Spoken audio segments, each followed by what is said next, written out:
I have my sister. She's here, but she's not the same person she was. And she's never gonna be the same person. Having issues with his sleep, moments during the day where he will hide even from his siblings. I've always said that I got my daughter back. I did get her, but I feel like I lost a piece of her, and it stayed there, and I'm never going to get it back. I had a lot of anger towards it, everything that happened. Instead of feeling sad, it was just anger. I was just mad at the world. I was a little girl that used to love to play and all that, and my mom noticed me that I wasn't playing and I wasn't happy. It's pretty hard and it's really emotional. When you hear your daughter is passive suicidal because of her emotions and that it's real what they're going through, that's when I realized that I needed to get the help for Floyd to be able to overcome this tragedy of the shooting. I think I need help. I think my son needs help. I know my family needs help. It takes a tremendous amount of courage to say those words, particularly here in Uvalde, where they haven't ever been able to say those words before. I need help. They're angry because they know that this shouldn't have happened in the community and their friends shouldn't have died so young.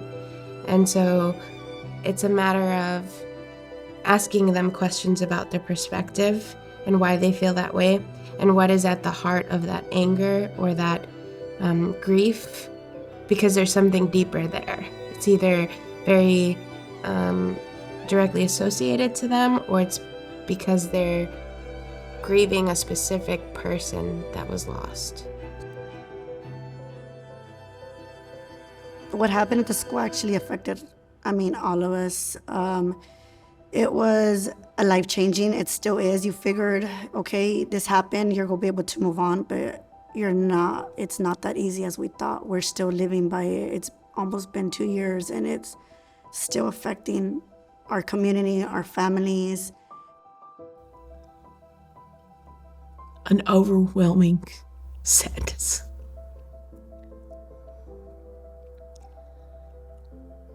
And it didn't stop. It didn't stop with the families that were coming in. It expanded to every restaurant. The memorials went up, and there was no escape. There was no escape from it. And to be able to provide some relief from that has been a huge goal in what we do.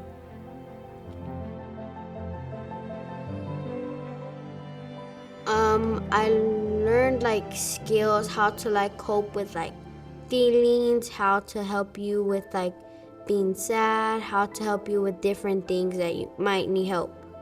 I love the Children's Bereavement Center because even though if you have hard times, they try to find something that's easy for you to learn how to cope with your skills.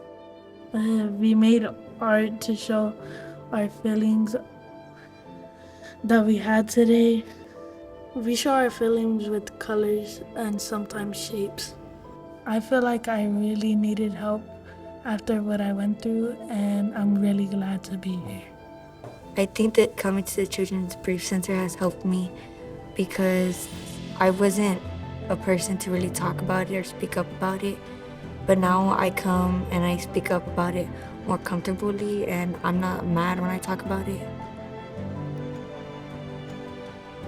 You've seen the change on the children. You could see the kids interacting. You could see them laughing. You could see them forgetting about what they're going through. And that's what I like about the center, is that they're able to not only help the children, they help the community.